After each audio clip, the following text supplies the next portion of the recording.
मंगळवारी आम्ही हॉस्पिटलमधून घरी आलो आणि लगेच बुधवारी मी देवपूजा करायला घेतली. कारण गेले 8-10 दिवस देवांची पूजा अजिबातच झाली नव्हती. म्हणून पहिल्यांदा उठल्यावर किचन स्वच्छ करून घेतलं आणि त्यानंतर लगेच देवपूजा करून घेतली.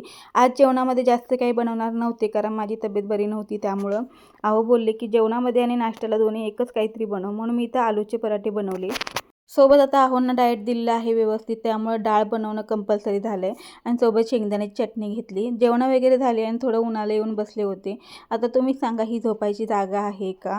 कारण त्या रोज बेडवरती झोपतात, पण आज मात्र बाहेर येऊन झोपल्या होत्या. संध्याकाळी जरा आहोंनी चिकन आणलं होतं आणि ह्या आमच्या दोघी हावऱ्या चिकनच्या वासाने अशा बसून होत्या जसं काही ह्यांना आम्ही कधी काही खाऊ कधी देतच नाही असं. तर त्यांना म्हटलं थांबा, कुकरमध्ये चिकन शिजवून घेतलं होतं, पिवळं पाणी आणि थोडेसे पीस त्यांना खाऊ घातले. मग आमचा काय भ्रूण मागे राहणार आहे काय सांगा, तोही लगेच आलाच. तर सगळ्यांना खाऊ घातल्यानंतर मी आहोंना थोडंसं टेस्ट करायला दिलं होतं.